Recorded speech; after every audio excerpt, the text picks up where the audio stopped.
Have you ever felt like the richest person in the room is actually the most vulnerable? We look at billionaires and see power, security details, and bulletproof glass. But what happens when the danger isn't coming from a stranger, but from the people paid to protect you? Tonight we're diving into the terrifying true-to-life account of Arthur Sterling, a tech mogul who thought he owned the city, until a 22-year-old waitress whispered 6 words that shattered his reality. She risked her life to deliver a warning that his own bodyguards wouldn't.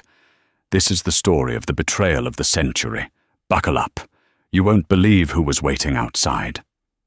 The air inside Le Ciel, arguably New York City's most exclusive dining establishment, didn't smell like food.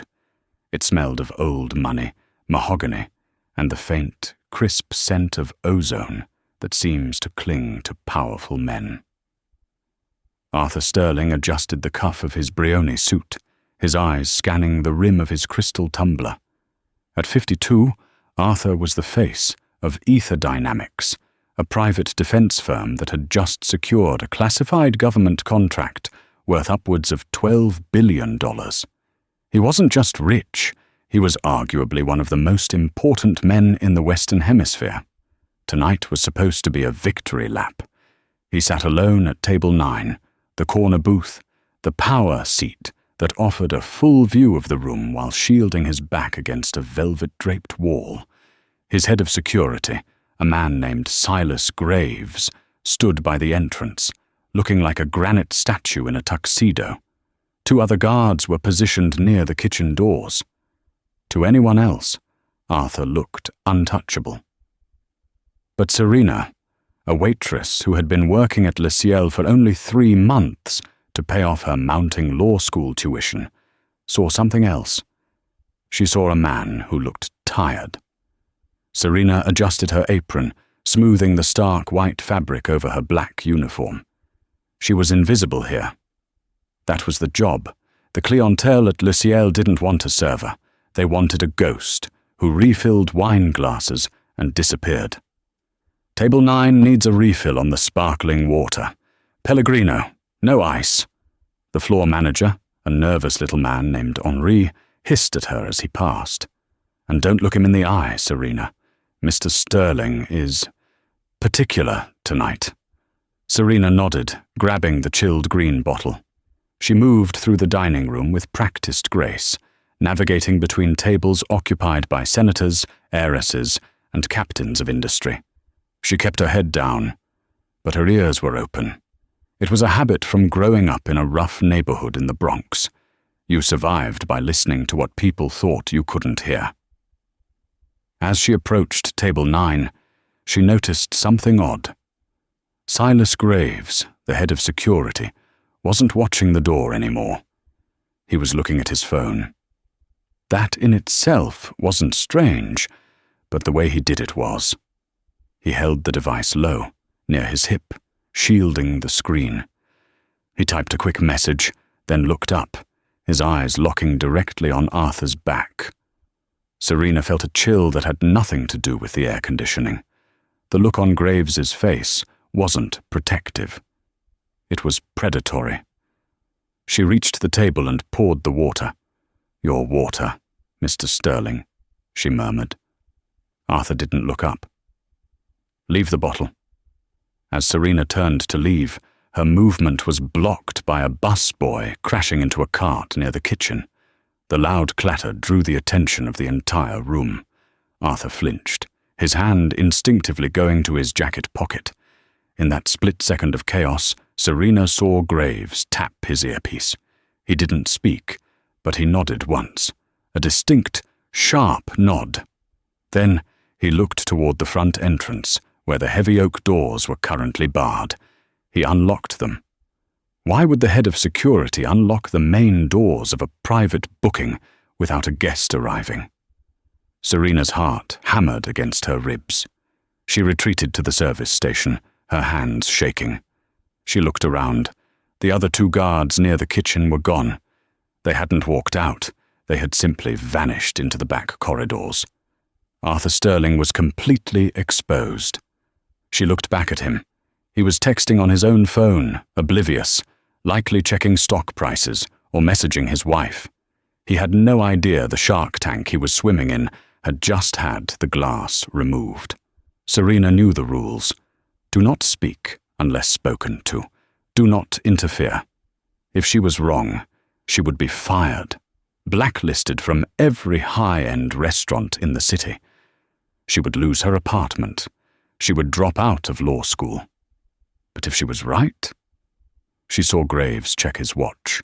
He held up 3 fingers to the hostess, who looked pale and terrified. 3 minutes. Serena grabbed a fresh napkin, her mind racing. She couldn't make a scene. If she yelled, Graves would tackle her, claim she was crazy, and the narrative would be set. She needed to get close. She needed a reason. She grabbed the silver tray with the complimentary petit fours.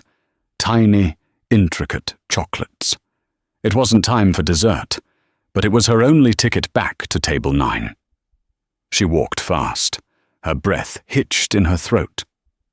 As she approached the booth, Arthur looked up, annoyed. "I didn't order those," he snapped. Serena didn't retreat. She stepped into his personal space, far closer than protocol allowed. She set the tray down with a clatter that was intentionally clumsy, forcing Arthur to lean in to catch a sliding chocolate. "I'm so sorry, sir," she said, her voice dropping to a harsh, trembling whisper that didn't match her apologetic face. She leaned over him, pretending to wipe a non-existent crumb from the table. Her lips were inches from his ear. The scent of his expensive cologne, sandalwood and fear, filled her nose. "Don't go," she breathed, the words barely audible over the hum of the jazz music. "They're waiting outside." Arthur froze. His hand stopped halfway to the napkin. "And sir," Serena added, her eyes darting to where Graves stood by the now unlocked door. "Your guards." They unlocked the door for them. For 3 seconds, Arthur Sterling did not breathe. In the world of corporate warfare, information was currency. Arthur was used to threats. He was used to hostile takeovers, blackmail attempts, and digital espionage. But physical danger? That was supposed to be a relic of the past, something handled by men like Silas Graves. He kept his face neutral, a skill honed in 1,000 boardrooms. He slowly picked up his water glass, bringing it to his lips to hide the fact that his jaw had tightened. "You're clumsy," Arthur said aloud, his voice loud enough for the room to hear. He was playing along. "Clean it up." Serena nodded, falling to her knees to pick up the dropped napkin. "Yes, sir. Right away, sir." Under the table, hidden by the tablecloth, Arthur's hand shot out and gripped Serena's wrist. His grip was like iron. He didn't look down at her. He looked straight ahead, staring at the reflection in the dark window across the room. "Explain," he whispered, his lips barely moving. "Fast." Serena, on her knees, pretended to scrub at a spot on the carpet. Graves sent a signal. "The kitchen guards are gone." He unlocked the front entrance 2 minutes ago. He checked his watch. "You have maybe 60 seconds." Arthur released her wrist. His heart was thumping a heavy, slow rhythm against his ribs. He looked at the reflection in the window again. From this angle, he could see the front entrance behind him. Silas Graves was there. The man who had been with him for 6 years. The man who had driven his children to school. Graves was standing by the door, his hand resting casually inside his jacket, near his holster. But he wasn't facing the street to stop a threat. He was angled inward. To stop an exit. A cold realization washed over Arthur. The merger. Project Chimera. The deal he was supposed to sign tomorrow morning in London wasn't just about money. It was about shifting the balance of drone surveillance technology. There were entities, powerful, state-sponsored entities, who would pay billions to stop that signature. Or They would pay millions to a head of security to make sure the CEO never made it to the airport. Arthur needed to test the theory. He needed to be sure before he made a move. "Waitress," Arthur said, his voice dripping with feigned irritation. "Bring me the wine list, the vintage reserve." He stood up. Immediately, Silas Graves's head snapped toward him. The security chief took a half step forward, his casual demeanor evaporating. "Mr. Sterling," Graves said, his voice smooth but projecting across the room. "Is everything all right? We should stay seated until the car arrives."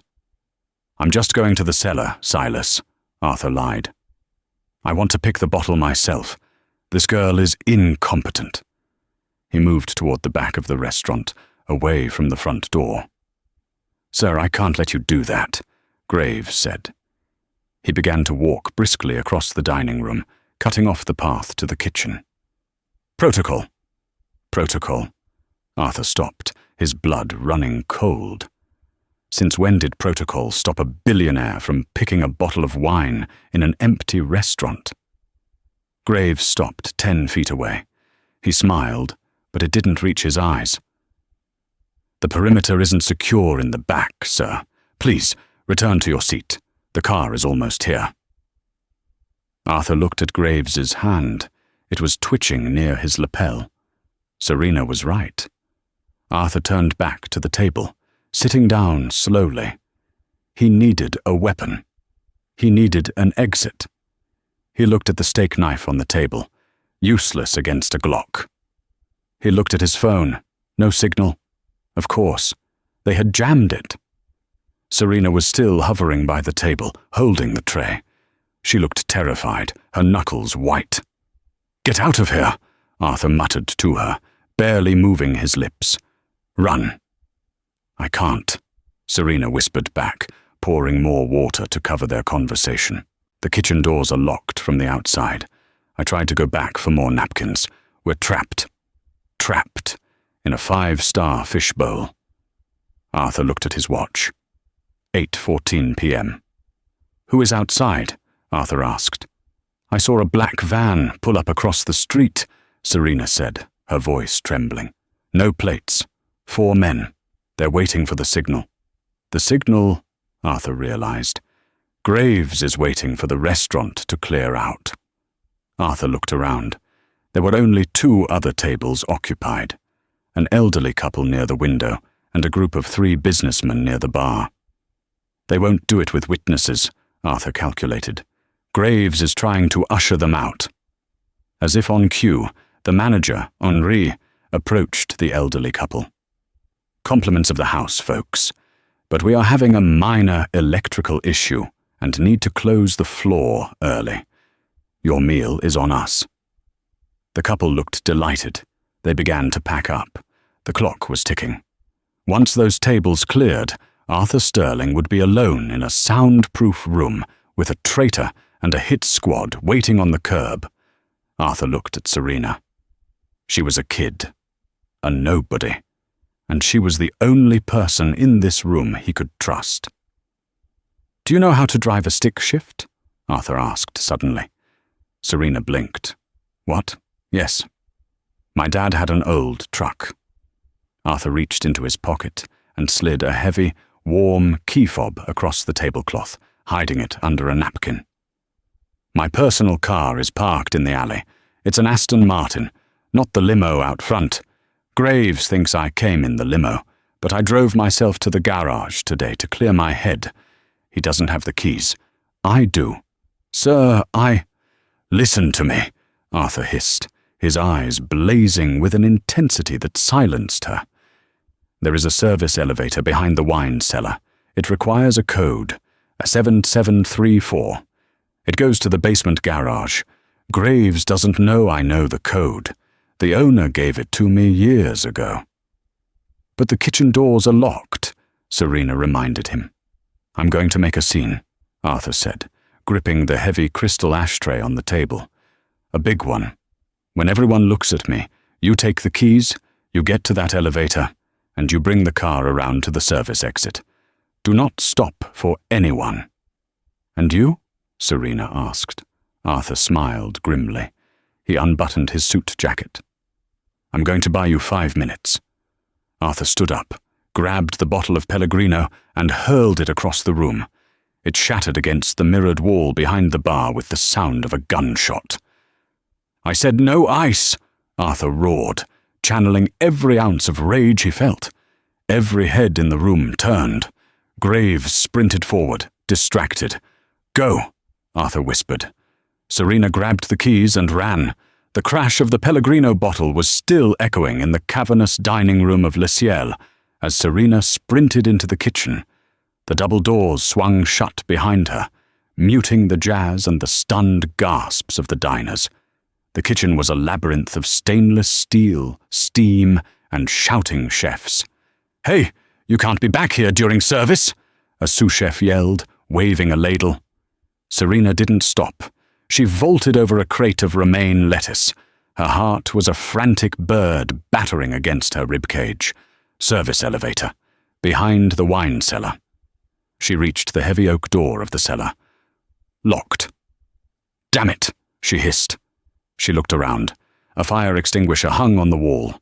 She grabbed it, not to use it, but to smash the handle? No, too loud.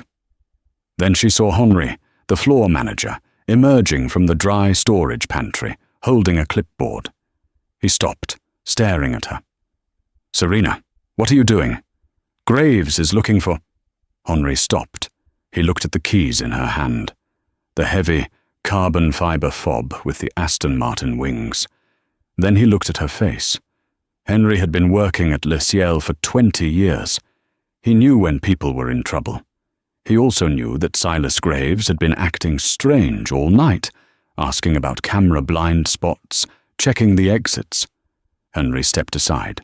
The code, Henri whispered, his eyes wide. It's on the keypad. Go. Serena didn't ask why.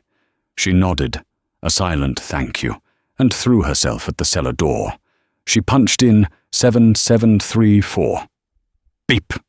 Click. The door slid open to reveal a freight elevator that smelled of hydraulic fluid and dust. She scrambled inside and slammed the B2 button. As the doors closed, she saw the kitchen doors burst open again. Silas Graves stood there, his face a mask of cold fury. He saw her. The doors sealed just as he raised his hand. The elevator descended with agonizing slowness. Serena looked at the key fob. She had lied to Arthur. She had driven a 2004 Ford Ranger pickup truck with a sticky clutch. She had not driven a $2 million Aston Martin Valhalla. The elevator chimed. B2. The doors opened into a private, dimly lit garage. It was silent, save for the hum of ventilation.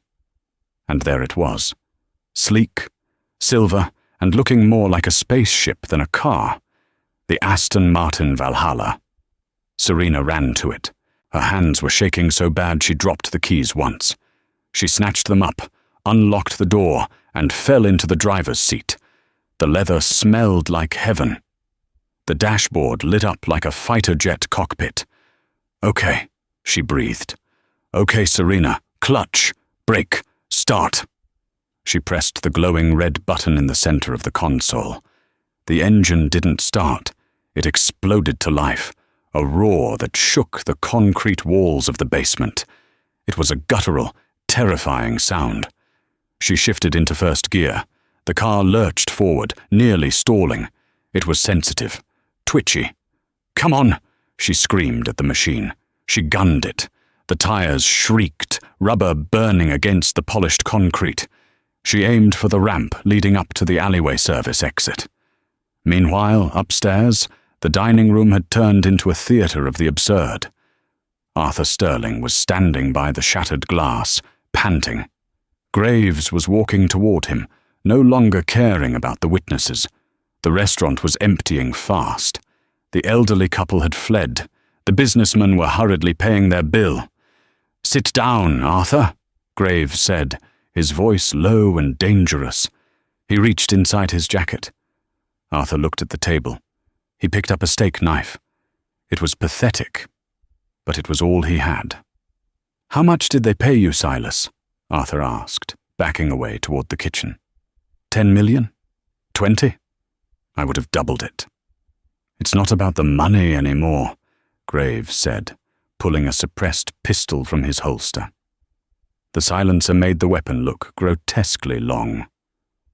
You became a liability when you started asking questions about the senator. Senator. The word hung in the air. Arthur lunged, not at Graves, but at the nearest table. He flipped it. The heavy oak surface crashed onto its side, creating a makeshift barricade. Thwip! A bullet buried itself in the wood, inches from Arthur's head. Arthur scrambled behind the bar. He grabbed a bottle of high-proof vodka and a lighter from the counter, left by a patron lighting a cigar. He didn't hesitate. He smashed the bottle against the curtains covering the window and flicked the lighter. The velvet caught instantly. The fire suppression system roared to life. Whoosh! Sprinklers erupted from the ceiling, drenching the room in a torrent of water. The fire alarm began to wail, a deafening, strobe-lit shriek. "Security breach!" Graves yelled into his comms. "Move in! Now!" The front doors shattered inward. 3 men in tactical gear and balaclavas burst through the glass, stepping over the wet shards. They carried submachine guns. Arthur was cornered behind the bar. He had nowhere to go. The kitchen was blocked by Graves. The front was blocked by the hit squad. He crouched down, water soaking his Brioni suit. This was it. He was going to die wet, tired, and betrayed in a restaurant he didn't even like. Then the floor shook. A low rumble, deepening into a roar, vibrated through the floorboards. It came from the back, from the alley. Crash! The service door in the kitchen didn't just open, it was obliterated.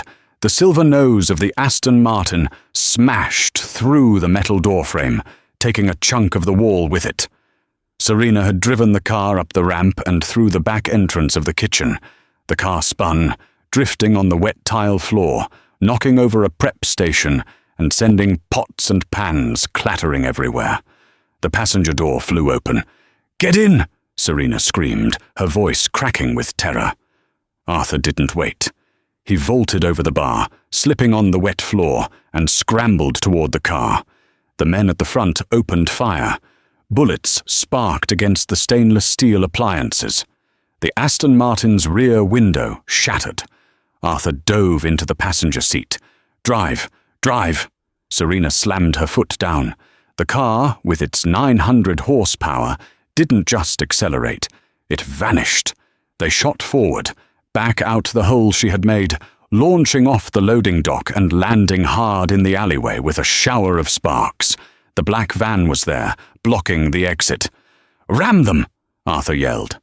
"Are you crazy?" Serena shouted back. "It's carbon fiber. Hit them!" Serena gritted her teeth and aimed for the gap between the van and the brick wall. She clipped the van's bumper, metal shrieking against metal, tearing the side mirror off the Aston. The impact jolted them violently, but they squeezed through.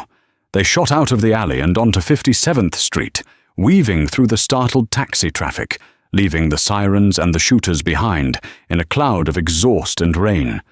The city blurred into streaks of neon and rain. Serena's knuckles were white on the leather steering wheel. She was driving by instinct, her heart rate so high she felt dizzy. The speedometer read 110 mm. They were weaving through traffic on the FDR drive, heading north. Arthur sat slumped in the passenger seat. He was pressing a linen napkin against his left shoulder. It was rapidly turning dark red. "You're hit," Serena said, her voice trembling. "Graze," Arthur grunted, wincing. "Ricochet from the bar. I'm fine." He wasn't fine. He was pale, and the adrenaline was starting to wear off, leaving him shaking. He looked at the side mirror. No headlights were following them immediately, but that wouldn't last. "Slow down," Arthur commanded. "If we get pulled over by the cops, we're dead. Graves will have them on his payroll, or he'll intercept the radio call." Serena eased off the gas, dropping to a semi-legal 65 km. The car purred, angry at being restrained. "Where are we going?" she asked. "The police station?" "No," Arthur said sharply. "No police. The man Graves mentioned. The senator. If he's involved, the precinct captains are already bought." "Who is he?" Serena demanded. "Who is trying to kill you?" Arthur looked out the window at the East River, black and churning under the rain. "Senator Charles O'Connell. He sits on the Defense Appropriations Committee. I refuse to let him put a back door in our new drone software. I told him I'd go public." Serena's breath hitched. She knew the name. Everyone knew the name. O'Connell was a front-runner for the presidency. "So what? We just drive until we run out of gas?" Serena asked, hysteria bubbling in her throat. "I have an exam on Monday, Arthur. I have a cat." Arthur looked at her. For the first time, he really looked at her. She was wearing a cheap waitress uniform, stained with grease and rain. Her hair was a mess. She was terrified. And she had just saved his life with a level of grit most of his board members couldn't dream of. "What's your last name, Serena?" "Miller," she said. "Serena Miller." "Well, Serena Miller, you just resigned from Le Ciel," Arthur said, a faint, grim smile touching his lips. "Turn right at the next exit. We're going to the Bronx." "The Bronx?" Serena blinked. "Why?" "Because nobody looks for a billionaire in the Bronx, and because there's an old manufacturing plant there. Sterling Steel, my grandfather's first factory. It's been shut down for decades, but I keep a secure server room in the basement, off the grid." They exited the highway, the scenery shifting from the glittering skyline of Manhattan to the dark, industrial shadows of the outer borough. Arthur's phone, which had been dead, suddenly lit up. It wasn't a signal. It was a pre-programmed alert. Warning. Biometric failure detected. "They're tracking the car," Arthur realized. "This car has a GPS locator for insurance. I forgot." "Can you turn it off?" "No, but we can ditch it." Arthur pointed to a darkened underpass beneath the subway tracks. "Pull over, there." Serena skidded the car to a halt beneath the roar of a passing train. The area was desolate. Warehouses with broken windows, graffiti and trash blowing in the wind. "Get out," Arthur groaned, clutching his shoulder. They scrambled out of the car. The rain was freezing. Arthur leaned heavily on Serena. "We have to walk from here. It's 6 blocks, Arthur said. "Walk?" Serena looked at his bleeding shoulder. "You're going to bleed out." "I'll make it," Arthur said through gritted teeth. They left the multi-million-dollar car unlocked, keys in the ignition, gleaming like a diamond in the trash. As they walked away, retreating into the shadows of the warehouse district, Serena heard the distant wail of sirens approaching the spot they had just left. They moved through the alleyways. Serena supported Arthur's weight, her arm around his waist. He smelled of copper and expensive wool. "Why me?" Serena asked quietly as they trudged through a puddle. "Why did you trust me back at the restaurant? You didn't even look at me before tonight." Arthur stumbled, then righted himself. "Because," he rasped, "when Graves unlocked the door, everyone else in the room looked at the door. You were the only one who looked at me." They reached the rusting iron gates of Sterling Steel. It looked abandoned. Chains rusted shut, windows boarded up. Arthur limp-walked to a small, nondescript side door. He placed his bloody hand on a flat metal panel hidden behind a loose brick. A green laser scanned his palm. Access granted. The door clicked open. They stumbled inside. It wasn't a factory, not anymore. The interior was gutted, stripped to the brick, but in the center of the vast, empty space stood a glass cube. Inside the cube were servers, blinking blue, and a sleek living area with a couch, medical supplies, and monitors covering every wall. Arthur collapsed onto the couch. Medical kit, under the sink. Serena rushed to get it. She ripped open the sterile packaging. She had no medical training, but she had grown up patching up her younger brother after playground fights. This was just a bigger scrape, with a bullet. She cut away his shirt. The wound was ugly, a deep gouge across the deltoid, but it hadn't hit the artery.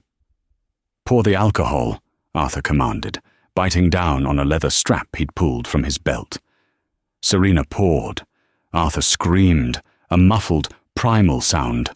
She bandaged him up, her hands surprisingly steady. When she finished, she sat back on her heels, exhausted. Her uniform was ruined. Her life was ruined. "Drink," Arthur said, pointing to a bottle of water on the table with his good arm. Serena drank. Then she looked at the monitors. They showed news feeds: CNN, Fox, MSNBC. Breaking news: shootout at Le Ciel. Billionaire CEO Arthur Sterling missing. Police suspect kidnapping. The screen changed. It showed a photo. It was a photo of Serena, taken from her employee file.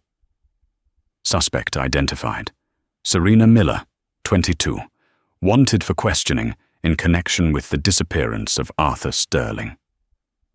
"They're spinning it," Serena whispered, horror dawning on her. "They're blaming me." "Of course they are," Arthur said, his voice weak but hard. "Graves can't admit he failed to kill me, so he has to claim I was taken.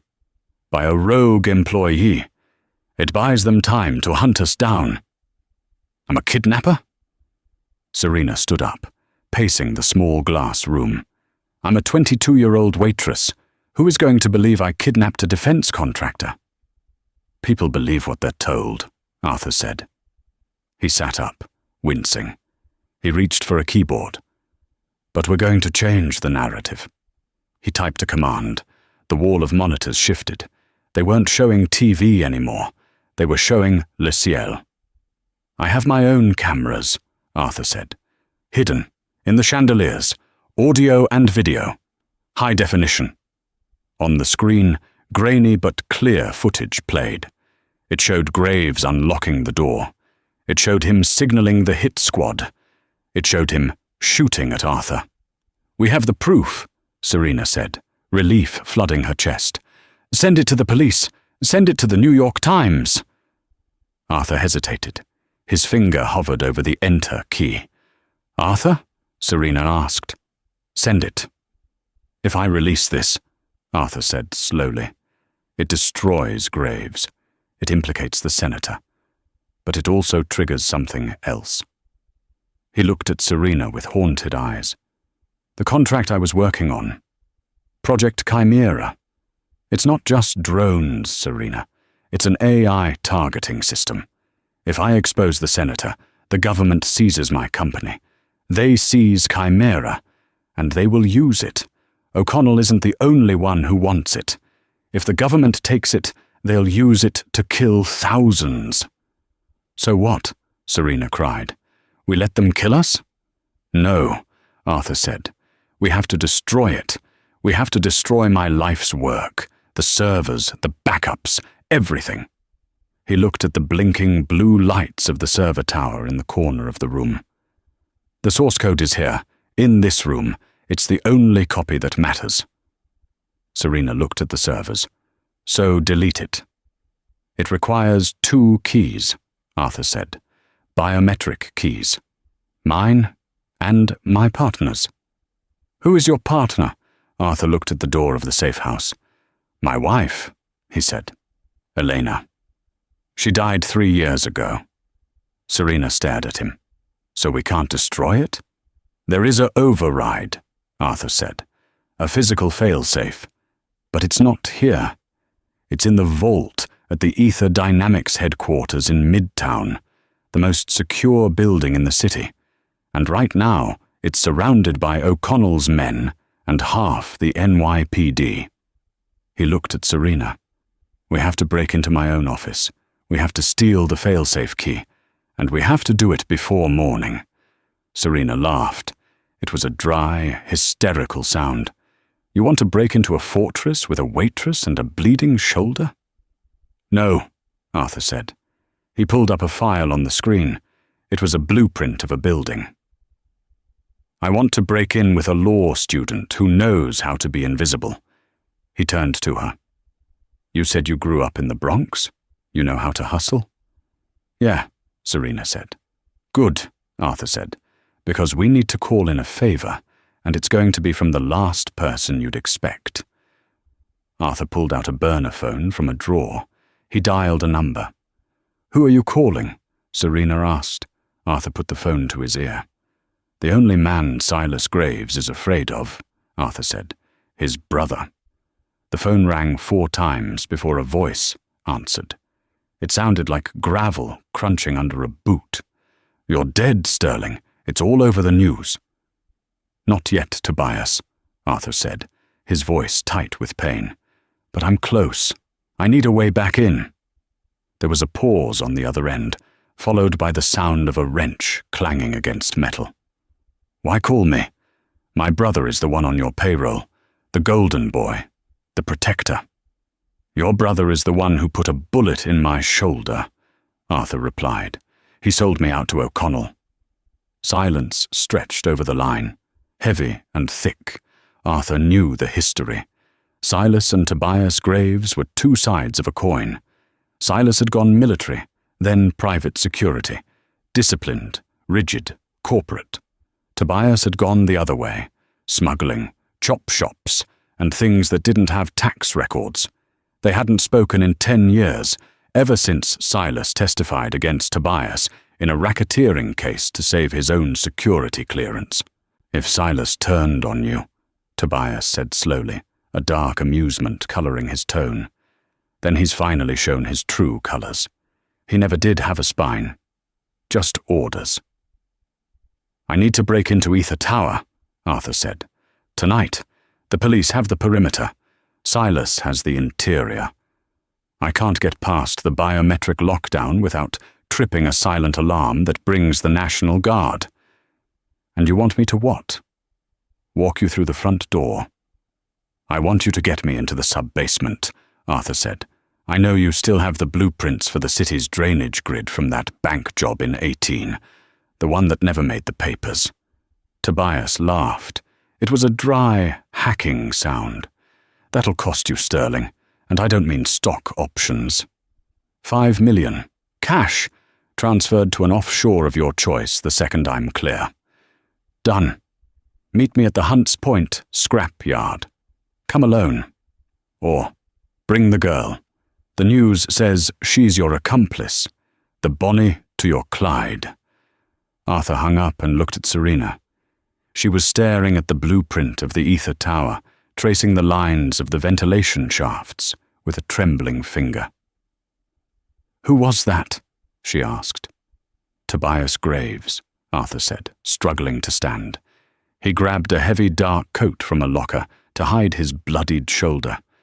Silas's older brother, the only man in New York who hates Silas more than I do right now. Can we trust him? Serena asked, helping him with the coat. No, Arthur said flatly. But greed is predictable. Loyalty is not.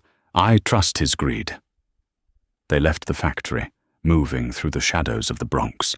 They stole a car, a nondescript Honda Civic this time, hot-wired by Serena, who admitted with a blush that her ex-boyfriend had taught her how to bypass older ignitions. They drove to Hunts Point. The scrapyard was a graveyard of metal, mountains of crushed cars, silhouetted against the orange glow of the city night. Tobias was waiting inside a corrugated tin shack. He was a bear of a man, bearded and tattooed, wearing grease-stained coveralls.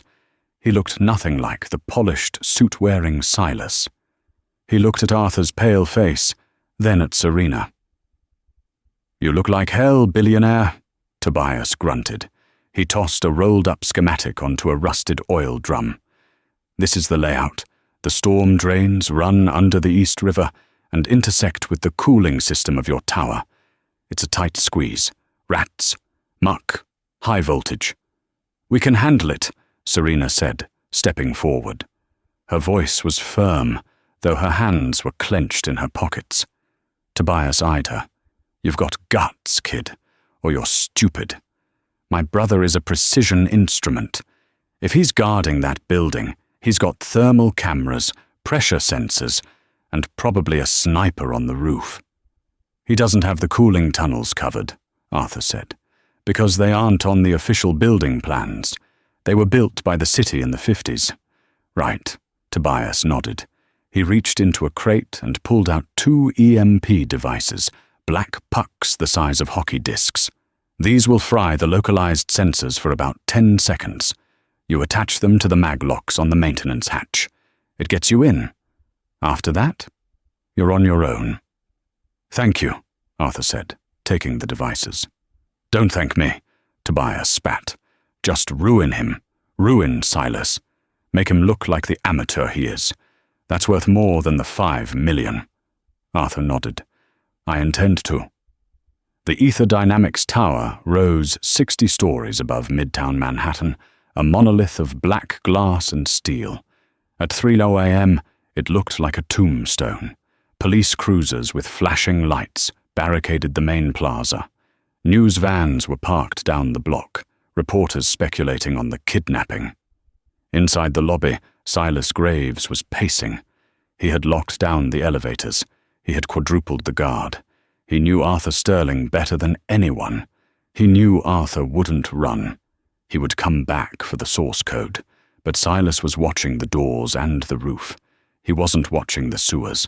300 feet below the street, Serena was crawling through a pipe that smelled of stagnant water and rust. The water was up to her knees, freezing cold. Keep moving, Arthur whispered from behind her. He was moving slower, his breath ragged. The infection from the wound was starting to set in. His skin was burning hot. I see the hatch, Serena whispered back. Above them was a circular steel grate marked Either Dynamics. Cooling intake 4. Serena reached up. She took one of the EMP pucks Tobias had given them and slapped it against the electronic lock mechanism. She pressed the button. ZZT. A spark showered down, and the red light on the lock died. The mechanism clicked open. Serena pushed the grate up. She pulled herself into a warm, humming maintenance room on the sub-basement level. She turned and helped Arthur up. He collapsed against a generator, clutching his shoulder. We're in, he wheezed. Floor B3. We need to get to floor 60. The elevators are locked, Serena reminded him. The executive elevator has a manual override, Arthur said, but it requires a retinal scan. My eyes. If we go to the lobby, they'll see us, Serena said. We're not going to the lobby, Arthur said, taking a painful breath. We're going to climb the shaft. It took them 20 minutes to pry open the maintenance doors of the elevator shaft. The shaft was a vertical abyss of darkness and cables. The executive car was docked at the lobby level, 30 feet above them. There's a ladder. Arthur pointed to a narrow steel rung system running up the wall. We climb to the car, get on top of it, and I can hack the junction box to force it up. Serena looked at Arthur's arm. You can't climb 60 floors, Arthur. You can barely stand. I don't have to, Arthur said. I just have to get on top of the car. The climb was a nightmare. Every rung sent a jolt of agony through Arthur's shoulder. Serena stayed below him, ready to catch him if he slipped, though she knew she wouldn't be able to hold his weight. They reached the top of the elevator car. Arthur pulled a small multi-tool from his pocket and unscrewed the maintenance panel on the roof of the elevator. He found the manual control board.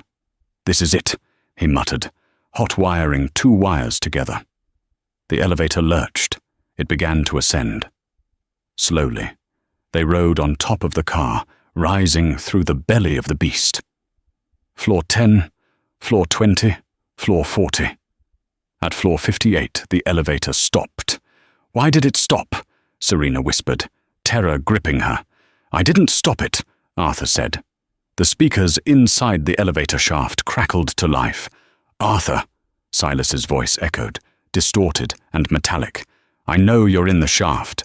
The thermal sensors in the cooling room picked up your body heat 10 minutes ago. I just wanted to see how far you'd get. Serena froze. They were trapped in a metal box, dangling 600 feet in the air. "Open the top hatch," Silas commanded. "Come down into the car, or I cut the cable." Arthur looked at Serena. His face was grey, resigned. "He won't cut the cable. He needs the code. He needs me alive to unlock the server." "What do we do?" Serena asked, tears welling in her eyes. "We surrender," Arthur whispered. "It's the only way to get into the office. Once we're in the room, we improvise." Arthur opened the trap door. They dropped down into the velvet-lined interior of the executive elevator. The doors slid open. They were on the 60th floor, the CEO's penthouse office. Silas Graves was sitting behind Arthur's massive obsidian desk, a gun resting casually on the surface. 4 mercenaries with assault rifles stood in the corners of the room. The office was a masterpiece of modern architecture, floor-to-ceiling glass looking out over the entire city. But right now, it was a cage. "Welcome home, Arthur," Silas said, smiling. "And Miss Miller, I must say, your service tonight has been exemplary. Far beyond your job description." "Cut the crap, Silas," Arthur growled, leaning against the doorframe for support. "You have me. Let the girl go." "She knows nothing." "She knows everything," Silas corrected. "She knows about O'Connell. She knows about Chimera. She's a loose end." Silas stood up. He picked up a tablet. "Senator O'Connell is very eager to conclude this transaction. The buyers in Beijing are waiting. Unlock the system, Arthur. Transfer the source code to this external drive. And maybe, just maybe, I'll let you bleed out quickly instead of slowly." Arthur limped toward the desk. He looked at the computer terminal. "I can't unlock it," Arthur said. "I told you. It needs 2 keys. Mine and Elizabeth's." "I know," Silas said smoothly. "That's why I have this." Silas reached into a drawer and pulled out a small, velvet box. He tossed it to Arthur. Arthur caught it. He opened it. Inside was a severed finger, a ring finger, wearing a diamond band. Arthur's knees buckled. He fell against the desk, a sound of pure, strangled horror escaping his throat. "We exhumed her body an hour ago," Silas said, his voice devoid of humanity. "Biometrics are tricky things, Arthur. But fingerprints usually survive the embalming process if the casket is high quality, which of course it was. You spared no expense." Serena screamed. She couldn't help it. The cruelty was so absolute, so vile, it shattered her composure. "You monster," Arthur whispered. He was shaking violently. "Business," Silas said. "Now, put the finger on the scanner. Put your hand on the scanner, and authorize the transfer." Arthur stared at the finger of his late wife, the woman he had loved more than life itself. The rage that filled him wasn't hot, it was cold. Absolute zero. He looked at the computer. He looked at the wall behind Silas. The wall was made of smart glass. It could turn opaque or transparent with a current, but it was also structurally reinforced. However, Arthur knew something Silas didn't. When he built this office, Arthur had installed a panic protocol, not for intruders, but for fire. A system designed to vent the room of oxygen instantly to save the servers. "Okay," Arthur said softly. "You win." He placed his hand on the scanner. He took the severed finger, his hand trembling uncontrollably, and placed it on the secondary scanner. Access granted. The screens on the wall lit up. "Project Chimera. Ready." "Transferring to external drive," Silas commanded, walking around the desk, gun raised. Arthur typed a command, but he didn't type transfer. He typed protocol vacuum. "What did you just type?" Silas asked, seeing the red text flash on the screen. "I'm sorry, Serena," Arthur whispered. "Arthur?" Serena looked at him. Arthur hit enter. Whoosh! Explosive bolts on the massive window panes detonated. The floor-to-ceiling glass wall, the entire facade of the 60th floor, didn't just break, it was blown outward into the night. The pressure difference was instantaneous. A hurricane-force wind screamed through the room, sucking everything toward the open void of the New York sky. Papers, chairs, lamps, everything flew toward the drop. The mercenaries were knocked off their feet. One was sucked right out, his scream lost in the wind. Silas grabbed the edge of the heavy desk, his gun sliding across the floor and out into the night. Serena was thrown backward, sliding toward the edge. "Arthur!" she screamed. Arthur lunged. He caught Serena's wrist with his good hand, just as her legs dangled over the abyss, 60 stories above the street. He hooked his legs around the bolted-down base of the server terminal. Silas was holding onto the desk, his face contorted with shock and wind. "You're crazy!" Silas screamed over the roaring wind. "You'll kill us all! That's the plan!" Arthur yelled back. The computer screen flashed. System purge initiated. Deleting source code. "No!" Silas roared. He let go of the desk with one hand, reaching for the keyboard to stop the deletion. The wind caught him. Silas Graves, the untouchable head of security, lost his grip. He tumbled backward, his eyes locking with Arthur's for 1 second. Then he was gone, sucked out into the dark, rainy void of the Manhattan skyline. Arthur hauled Serena back onto the floor. They huddled behind the heavy desk, the wind howling over them, the room exposed to the elements. On the screen, the progress bar hit 100%. Project Chimera. Deleted. Arthur looked at Serena. They were freezing, battered, and terrifyingly close to the edge. "You're fired!" Arthur yelled over the wind, a wild, exhausted grin on his face. Serena looked at him, her hair whipping around her face, and started to laugh. The wind had stopped howling, but the silence that followed was louder. The NYPD Emergency Service Unit burst through the stairwell doors, weapons drawn, their flashlight beams cutting through the darkness of the decimated 60th floor.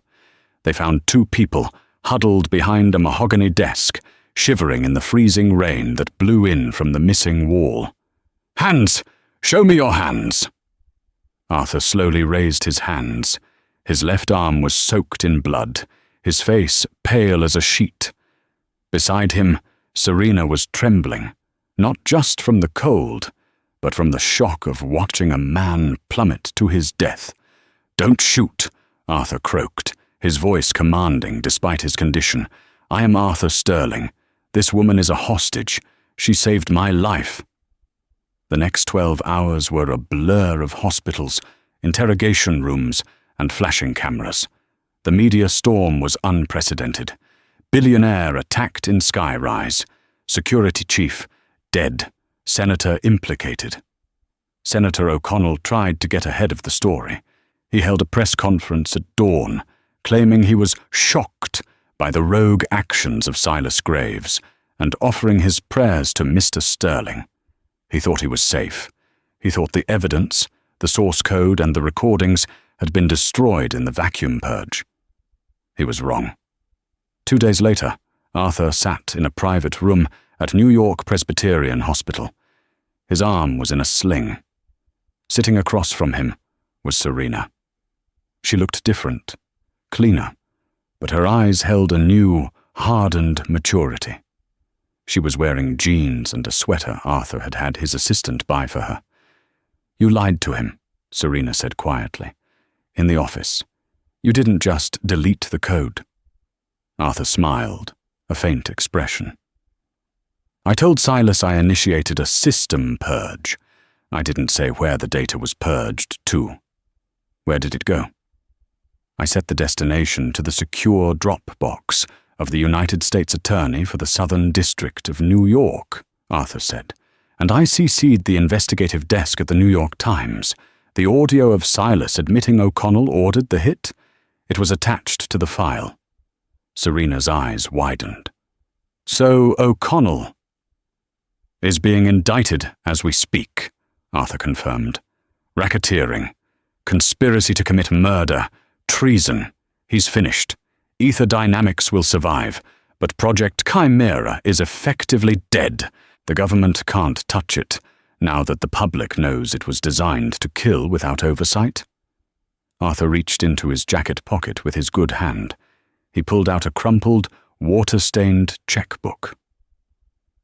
"You lost your job at Le Ciel," Arthur said. "I think I lost my career in hospitality entirely," Serena joked weakly. "I did crash a $2 million car into a kitchen." "The insurance covers the car," Arthur dismissed. He wrote something on the check, ripped it out, and slid it across the hospital tray table. "This covers the rest." Serena picked it up. She looked at the number. She blinked, sure she was misreading the zeros. $5 million. "Arthur," Serena gasped, "I can't take this." "It's not a gift," Arthur said, his voice serious. "It's a retainer." "A retainer?" "I need a new head of security," Arthur said. "Someone who notices when the door is unlocked. Someone who looks at the client, not the exit. Someone who can drive a stick shift under fire." "I'm a law student, Arthur. I'm not a bodyguard." "Exactly," Arthur said. "I have enough guys with guns. I need someone with a brain. Finish your degree. I'll pay for it. But when you graduate, you work for me. You'll be my general counsel.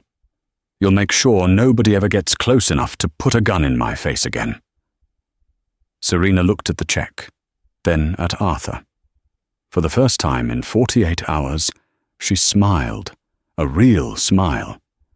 "I have one condition," Serena said. "Name it. You have to pay for the table I flipped at Le Ciel." Arthur laughed. It hurt his shoulder, but he laughed anyway. "Deal." The restaurant was quiet. It wasn't Le Ciel. It was a small, family-owned pasta place in the Bronx, near where Serena grew up. Arthur Sterling walked in, no security detail in sight. He didn't need one. He sat at a corner booth. A young woman in a sharp business suit walked in and sat opposite him. She placed a heavy file on the table. "The merger is complete," Serena Miller said, "and Tobias Graves sends his regards from the Bahamas. He says the fishing is excellent."